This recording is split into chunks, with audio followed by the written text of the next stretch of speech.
Graça e paz, meus irmãos, tudo bem com vocês? Páginas da Bíblia e seguimos no livro de Números, chegamos agora ao capítulo de número 4 e hoje veremos 4, 5 e 6. No capítulo de número 4 você vai ver aí, a minha Bíblia tem título, ela traz o título A Responsabilidade dos Coatitas. E você vai se perguntar quem são os coatitas, não é? Eu só sei que existem 12 tribos. Temos ali 2 filhos de José e 10 filhos de Israel. Quem são então os coatitas?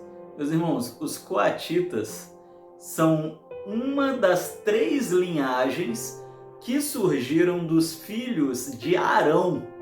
Eles eram uma linhagem de levitas. Existiam 3 linhagens de levitas, todas, claro, oriundas dos filhos de Arão. E aqui os coatitas, eles eram a linhagem mais importante, né? Que talvez tinha ali as funções mais importantes dentro do tabernáculo. O que nos ensina que todos nós servimos ao Senhor. Todas as tarefas no reino são importantes, mas haverão algumas tarefas que serão, claro, não tem como dizer que não, um pouco mais importantes ou importantes do que outras tarefas, não é? Chegamos ao capítulo de número 5, e o capítulo de número 5 é repetição de regras. Você já viu muito do capítulo número 5 lá no livro de Levítico. Eu quero fazer só uma observação, é que quando você chega ali do versículo 16 ao 22 do capítulo 5, você vai ver ali o chamado rito do ciúme marital. Quando você tem um marido ciumento, né? Quando o marido estava com muito ciúme da mulher, às vezes o marido achava que tinha sido traído, ele levava a mulher até a presença do sacerdote e era feito um elixir, uma poção, para que essa mulher bebesse. E essa poção revelava se essa mulher havia traído o marido ou não. Como? A barriga inchava, não é? Uma curiosidade aí muito doida, né? Mas que tudo indica que funcionava. Você tinha na Idade Média um rito para saber se uma mulher era bruxa ou não. Você afundava ela dentro d'água, né? A Igreja Católica ela fazia isso, afundava as bruxas dentro d'água, e se ela morresse afogada, é porque ela era uma bruxa, não é mesmo? Se ela não morresse afogada, é porque Deus a salvou e aí ela não era uma bruxa.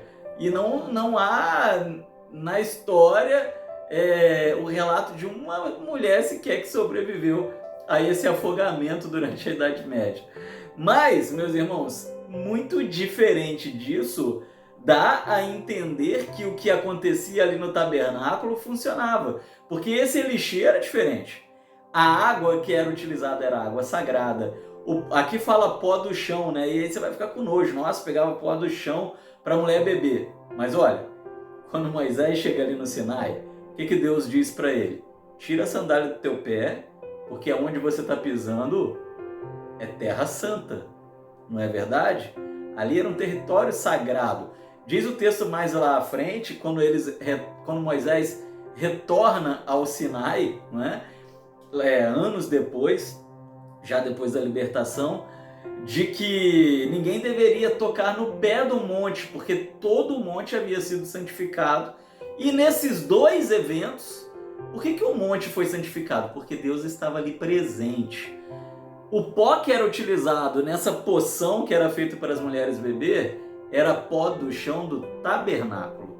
E diz a palavra que Deus habitava ali no tabernáculo pela Shekinah, pela sua presença sobre a Arca da Aliança. Então não era qualquer pó de chão, mas era pó de chão de terra sagrada. Então tudo indica que de fato esse elixir funcionava. E se a mulher realmente houvesse adulterado, ela bebia e a barriga inchava, né? Um fato aí que eu achei bem curioso para nós. Apenas um paralelo, alguns comentaristas bíblicos dizem que aqui também esse rito, há um antropomorfismo nesse rito. Porque uma vez que normalmente os maridos têm ciúme das esposas, isso é uma coisa muito antiga na humanidade, o livro de Tiago nos revela que Deus tem ciúme de nós.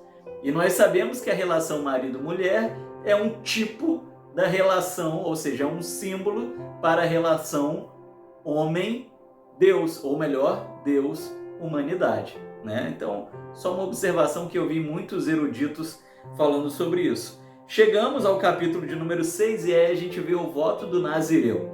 Você, quando fala de Nazireu, você pensa logo em Sansão, né? O mais famoso dos nazireus. O voto de nazireado, Nazir, significa... Não é narizeu não, viu? Narizeu sou eu, ó, que tem essa chapoca de nariz aqui. É nazireu, não é narizeu. Fala certo, é nazireu. Nazireu vem de nazir, que significa separado, consagrado. O nazireu era uma pessoa que fazia um voto a Deus que iria fazer abstinência de muitas coisas. De álcool, de prostitutas, né? Naquela época a prostituição era muito forte e a gente vê que Sansão cai muito aí. De defuntos, né? Não se tocava em mortos, nem animais mortos. Não podia raspar a cabeça, então eu estava perdido. Para mim fazer um voto de nazireado ia ser bem difícil, né? Mas esse era o voto de nazireado. Ele tinha uma série de regras que você vai ver aqui no capítulo 6, essas regras, né? Mas o que eu quero destacar aqui é o seguinte, o que muita gente não fala.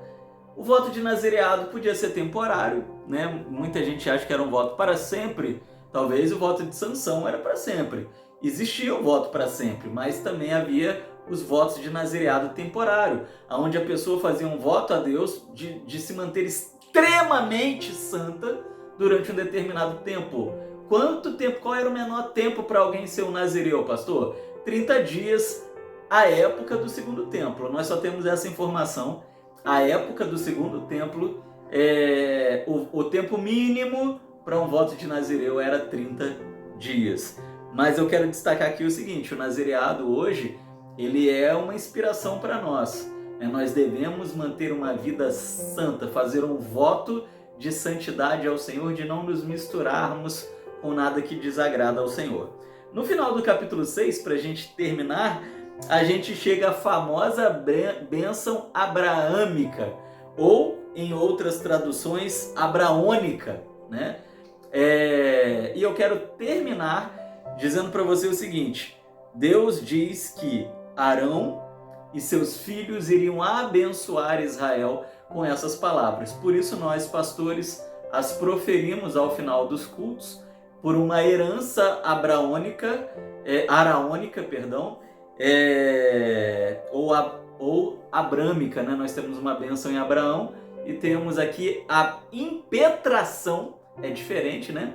Nós somos alcançados pela bênção de Abraão, mas essa bênção nos é transmitida pela impetração da bênção de Arão, não de Abraão, por meio de Arão e sua descendência, que é a bênção araônica. Não sei se eu me fiz entender bem.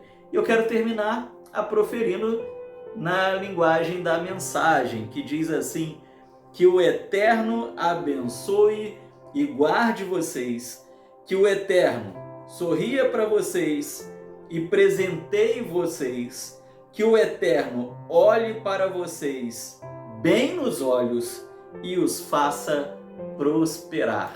Amém? Receba essa bênção em nome do Senhor Jesus. Nos vemos amanhã novamente aqui pelas páginas da Bíblia. Beijo no seu coração. Até lá.